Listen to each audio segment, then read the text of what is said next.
지난번 대통령 선거 과정에서 뭐 여러 가지 사건이 있었는데요. 어떤 한 후보가 우리 사회에 이제 구조적인 성차별은 이제 더 이상 없다. 그런 이야기를 함으로써 좀 논란이 됐었습니다. 일면 타당한 면도 있고요. 옛날에 비해서 요즘은 남녀 구별이 많이 없어졌습니다. 어디 가든지 뭐 여성이라고 주눅 들고 뭐 뒤처지고 그런 건 없고요.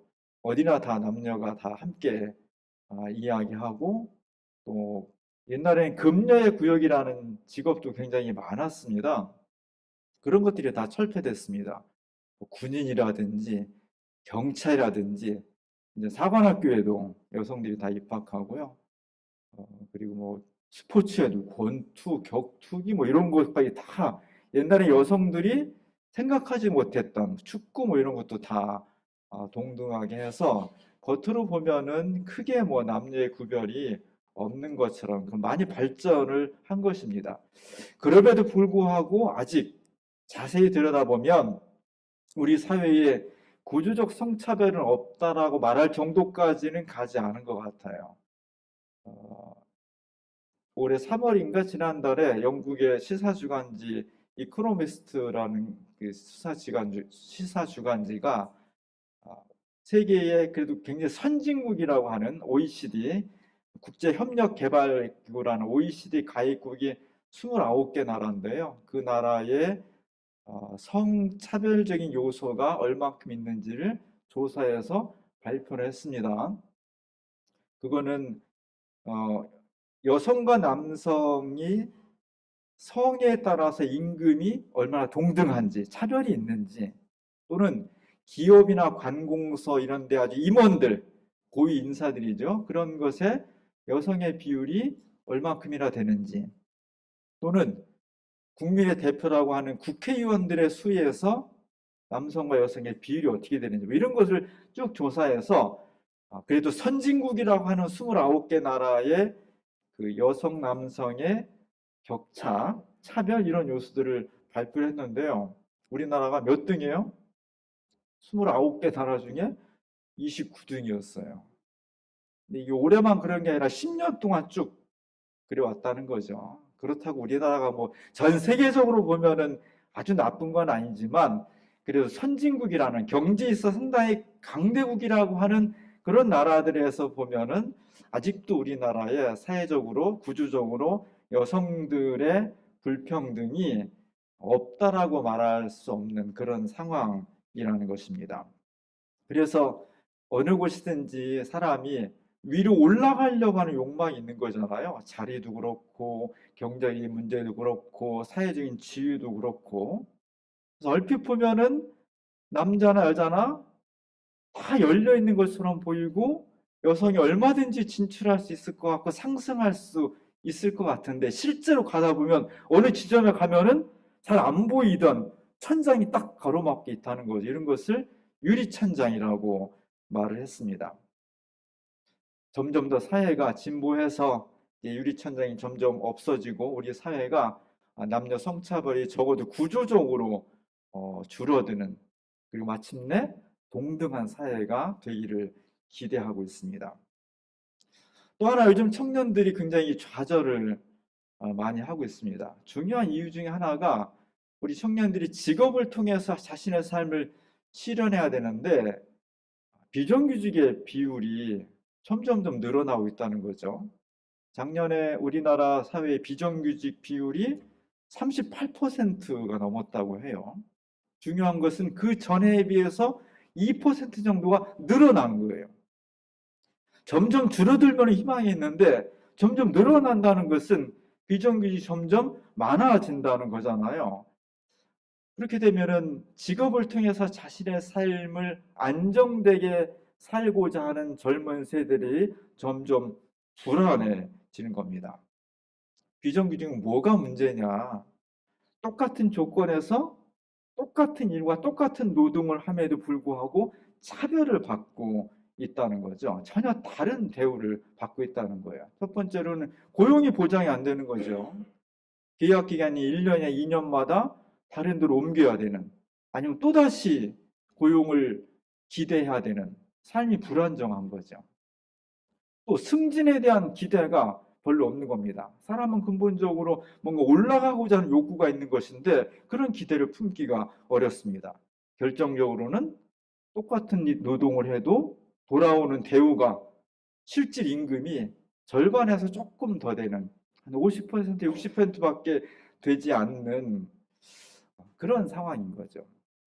이렇게 되면 이런 현실을 맞이한 우리 청년 젊은 세대들은 경제적으로 어려울 뿐만 아니라 정신적으로 모멸감을 느끼게 되는 겁니다. 아무리 성실하게 일하고 제대로 하려고 해도 구조 자체가 그렇게 짜여져 있으면 어려워지는 거죠. 이런 상황에서는 안정되고 행복한 삶을 보장하기가 굉장히 어려워지는 겁니다. 기성세대로서 우리 젊은 세대들이 굉장히 안쓰럽고요. 또 미안한 마음을 가지고 있습니다. 어떻게 하든지 이 현실을 잘 극복해서 우리 젊은 청년들이 보다 안정되고 또 행복한 삶을 살아갈 수 있는 그런 미래를 만들면 좋겠다는 생각을 하게 됩니다. 오늘은 교회력으로 종려주일입니다. 종려주일은 예수님께서 예루살렘에 제자들과 함께 입성하는 그런 주일을, 그런 날을 기념하는 거죠.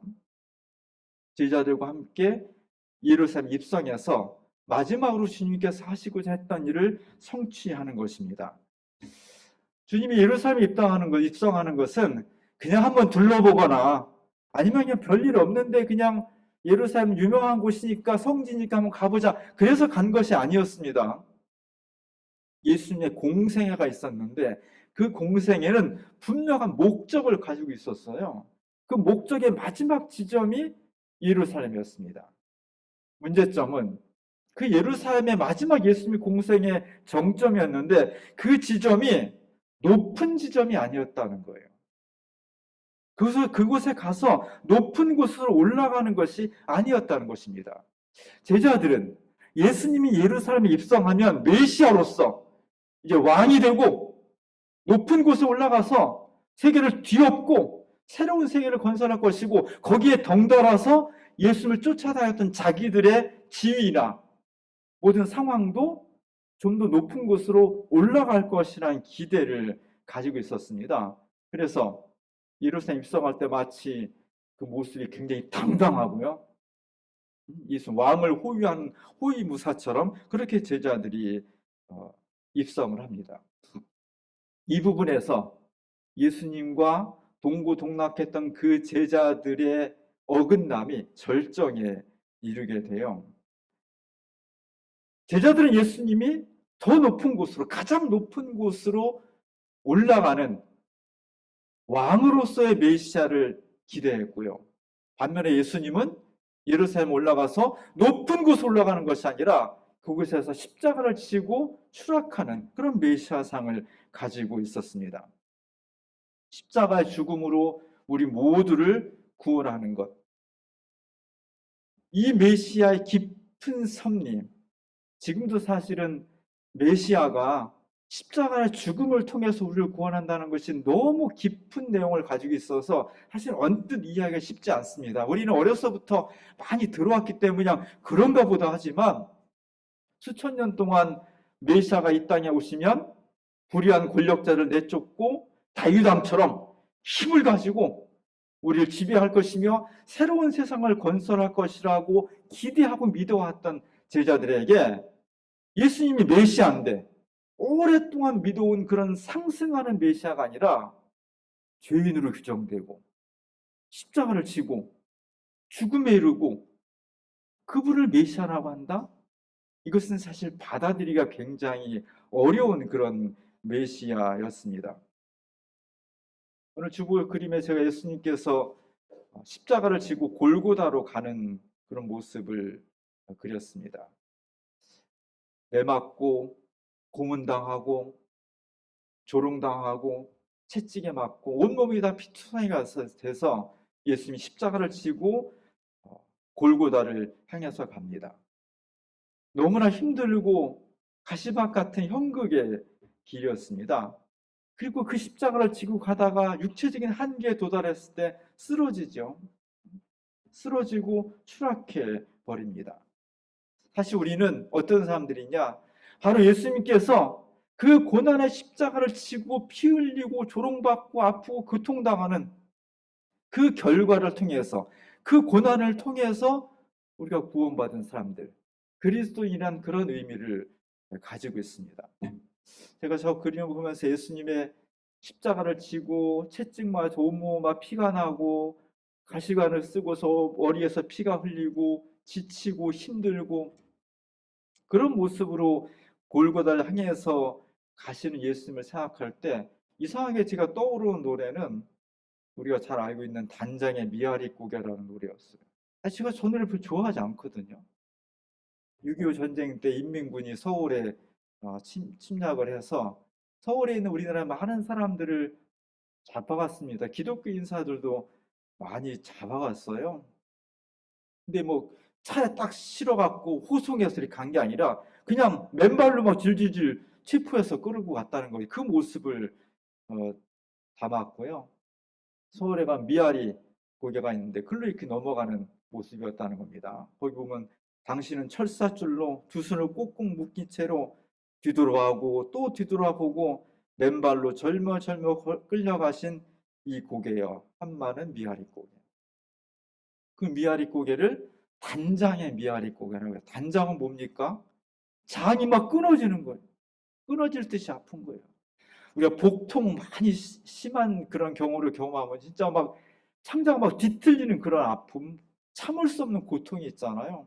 그런 모습들을 보고서 6.25 때 그런 게 있었다는 겁니다. 뭐 전쟁 때는요, 모든 것이 가능해. 전쟁이라는 특수한 상황 때문에 어떤 죄악도 다 범할 수 있다는 거예요. 그래서 우리는 전쟁 자체를 막아야 되는 거거든요. 예수님의 십자가를 지고서 골고다를 걸어가시는 그 모습이 저런 것 같아. 막 장이 끊어지는 것 같은 그런 고통과 아픔을 가지고 예수님께서 골고다를 향해 가는 겁니다.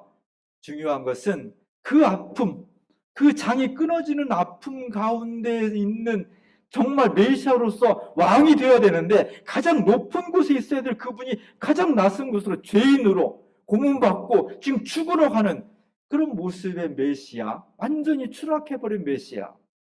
그 고난의 현장 속에 하나님께서 우리 주님을 혼자 내버려 두지 아니하시고 어깨를 손을 잡고 위로하고 격려하시는 모습이었습니다. 기독교 복음은 시대와 상황에 따라서 늘 새롭게 해석되어야 됩니다. 그러나 아무리 시대가 변하고 상황이 변해도 변할 수 없는 것, 그것은 우리의 구원은 어디서 올 수 있느냐? 사람들은 모두 높은 곳을 지향하지만 기독교 복음은 끊임없이 십자가를 지고 자신이 추락하고 낮은 데로 임함으로써 그 고난과 시련을 통해서 자신과 세상을 구원할 수 있다는 이것이 기독교 복음의 핵심이에요. 이게 힘든 겁니다. 이것이 과거 2000년 동안도 그렇고 지금 우리들에게도 그렇고 앞으로도 기독교 복음, 예수를 믿고자 하는 수많은 사람들에게 걸림돌이 될 거예요. 이것만 아니라면, 십자가만 아니라면 얼마나 예수 믿기 좋겠어요. 근데 우리는 주님을 알아갈수록 끊임없이 예수님께서 우리에게 요구하시는 것은 추락하고 밑으로 내려가고 고난을 감당을 하라는 겁니다. 이것을 어떻게 보존할 수 있는지, 이것을 어떻게 우리의 삶에서 유지시켜 나갈 수 있는지가 너무나 중요한 겁니다. 이 기독교의 복음의 본질을 2000년 전에 사도 바울이 빌립보 교인들한테 편지를 써서 기독교 복음이란 뭐냐, 예수 믿는 것은 무엇이냐, 그것을 설명한 것이 오늘 빌립보서 2장 5절에 너무 중요한 말씀입니다. 2장 5절부터 8절까지 다 같이 한번 읽어보겠습니다. 너희 안에 이 마음을 품어라. 곧 그리스도 예수의 마음이니 그는 근본 하나님의 본체시나 하나님과 동등됨을 취할 것을 여기지 아니하시고 오히려 자기를 비워 종의 형체를 가지사 사람들과 같이 되셨고 사람의 모양으로 나타나사 자기를 낮추시고 죽기까지 복종하셨으니 그 십자가에 죽으심이라. 사도 바울이 말한 기독교 복음은 뭐냐? 많은 것을 말할 수 있지만 딱 하나, 가장 핵심적인 거, 하나님과 같은 분이신 예수님이 이 땅에 오셔서 가장 낮은 곳에 오셨다는 것입니다. 추락하는 것은 아픕니다. 며칠 전에 제주도 먼 바다에서 헬기가 추락을 했죠. 그래서 3명이 사망되고 또 실종되었습니다. 본인의 생명은 얼마나 아깝고요. 유족들의 가슴은 진짜 내장이 끌어지는 것 같은 그런 고통을 지금 겪고 있을 것입니다. 일반적으로 모든 것은 다 떨어지는 것은 고통이에요. 우리 모두는 다 상승의 욕망을 가지고 있습니다. 회사에서는 시간이 되고 기회가 되면 승진하길 원하고요. 학교에서 어린이 청소년들은 시간이 지나면 승급을 해야죠. 회사는 점점 매출이 늘어나고 이익이 확대돼서 재계 순위가 올라가는 것을 목표로 하고 있습니다. 이 모든 것이 다 세상의 운영의 시스템이에요. 세상 구조가 그렇게 되어 있습니다. 다 상승하려고 하는 욕구 때문에 개인이, 사회가, 기업이, 정부가 움직여 나가는 거예요. 우리 기독교인은 그런 세상 속에서 그런 가치관과 그런 운동체와 그런 시스템을 같이 살면서 호흡하고 살아가는 존재입니다. 그러다 보니까 우리도 비슷한 그런 게 있죠. 영혼도 잘 되고 범사도 잘 되고 모든 것이 다 잘 돼. 그 잘 된다는 것이 성경에서는 꼭 물질적으로 상승하는 것만을 뜻하는 것은 아닌데 우리는 이미 이 속에서 상승의 욕망 사회 속에 살고 있기 때문에 그렇게 해석하는 거죠. 모든 것이 다 잘 되는 거예요. 죽어서도 천국하고 이 땅에 살면서도 다 성공하고 남들보다 더 높은 곳에 위치하려고 하는 그런 욕망을 가지게 되는 겁니다. 이게 다 잘못된 거냐? 그렇지는 않아요. 그렇지는 않은데 이 부분만 계속 강조하게 되면 메시아로서 이 땅에 왕으로 오신 예수님이 그 왕의 자리를 버리고 끊임없이 추락을 해서 가장 낮은 곳에 가장 고통스러운 곳에 위치하고 십자가를 짐으로써만 우리를 구원했다는 기독교의 가장 본질적인 이 진리가 해명될 수가 없는 거예요. 기독교의 근간은 오늘 빌립보서에 있는 것처럼 예수님은 어떤 분이냐? 하나님과 똑같은 분이었다는 거죠. 하나님과 동등한 분이었다는 겁니다. 그렇기 때문에 이 땅에 오셔서 우리 위에 인간과는 구별할 수 없는, 비교할 수 없는 가장 높은 곳에 오셔서 가장 위험 있게, 가장 거룩하게, 가장 멋있는 모습으로 이 땅에 오신 것이 마땅함에도 불구하고 그분은 그것을 일부러 버렸다는 거예요. 그리고 가장 낮은 모습으로, 종의 모습으로, 가장 고통받는 모습으로, 가장 추락하는 모습으로 오셔서 우리의 모든 죄를, 구주의 죄와 우리 개인의 죄를 다 담당하시고 십자가 달려 죽으심으로써 우리를 구원하셨다. 이게 기독교의 가장 중요한 부분입니다. 이 신앙을 가지고 살아갈 때만이 욕망으로 점철된 이 사회 속에서 기독교인들이 매몰당하지 않고 십자가와 부활의 가능성을 보면서 새로운 생명을 얻을 수가 있다는 것입니다. 그래서 기독교인들은요, 고민을 많이 하게 돼요. 기독교 복음이 세상의 욕망과 가치와 같은 방향을 가지고 있으면요, 크게 고민할 게 없어요. 그대로 가면 돼, 그냥. 근데 세상은 이쪽 방향으로 높은 곳을 지향하는데, 상승을 지향하는데, 그 욕망 덩어리 때문에 세상이 움직여 가는데, 기독교는 반대로 추락을 지향하잖아요. 십자가를 지향하잖아요. 가장 낮은 곳을 지향해야 된다고 주님이 말씀하시잖아요. 그래서 고민스러운 거예요. 어려운 거예요. 우리 모두는 다 고민의 삶을 살아가는 겁니다. 끊임없이 그래서 우리 유혹받아요.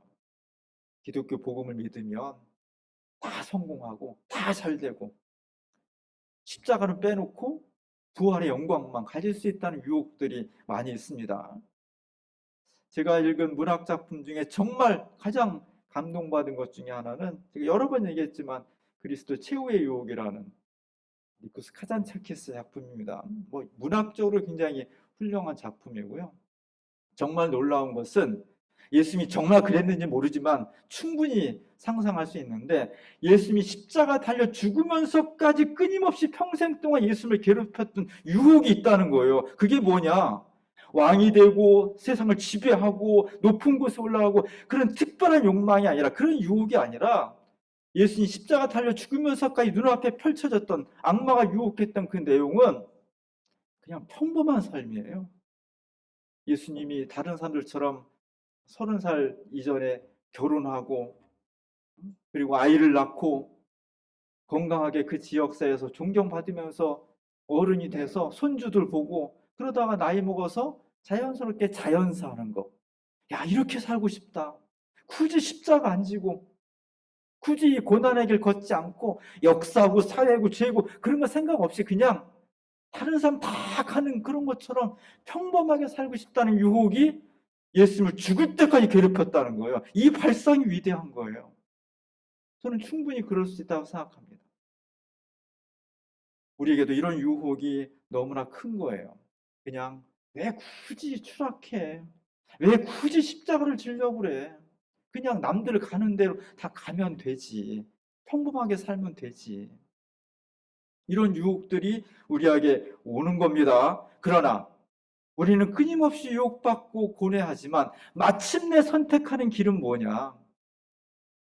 힘들고 어렵지만, 남들이 다 고개를 절레져 흔들지만, 누군가는 해야 될 이 땅의 죄악을 내가 끌어안고 그것을 가지고 기도하면서 내 삶이 끊임없이 낮춰지면서 십자가를 지고 주님의 길을 걸어갈 때, 그때 하나님께서 우리와 함께 하시고 우리를 통해서 새로운 역사를 만들어 가신다는 겁니다. 이제 우리가 고난주간을 맞이해서 주님께서 내게 주신 십자가가 무엇인지, 나는 어디에 어떤 모습으로 추락해야 되는지 고민해야 될 것입니다. 고난주간은 그런 주간이 됐으면 좋겠어요.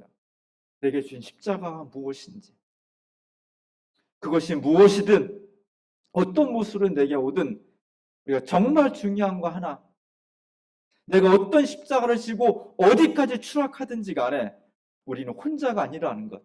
그 고난과 십자가를 지는 모습 속에 부활의 하나님께서, 생명의 하나님께서 우리 곁에 오셔서 우리 어깨를 잡아주시고 우리에게 용기를 주시고 우리로 하여금 능히 감당할 수 있는 힘과 권능을 베풀어 주신다는 것입니다. 이 믿음을 가지고 갈 때 죽을 수밖에 없는 인생과 역사가 새로운 생명, 새로운 구원, 새로운 부활을 맞이할 수 있는 자격과 계기가 마련될 수 있다는 것입니다.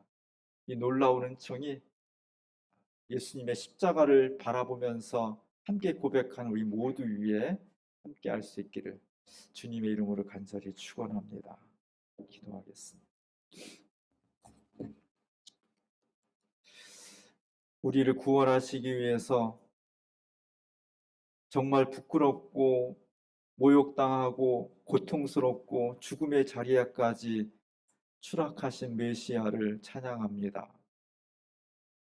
모두가 다 상승을 욕망하는데 저희가 그 가운데서도 주님을 바라보면서 예수님처럼 가장 낮은 종의 모습으로 주님의 십자가에 동참할 수 있도록 도와주옵소서. 고난주간을 맞이해서 우리에게 주어진 십자가가 무엇인지, 내가 어디로 어떻게 추락할 수 있는지 기도하며 고민하게 하시고, 어떤 고통 가운데서도 우리가 혼자가 아니라 생명의 주님이 함께 하심을 고백하고 체험할 수 있는 놀라운 역사가 일어나게 하옵소서. 십자가를 통해 부활을 예비하는 거룩한 한 주간이 될 수 있도록 도와주옵소서. 예수님의 이름으로 간절히 기도합니다.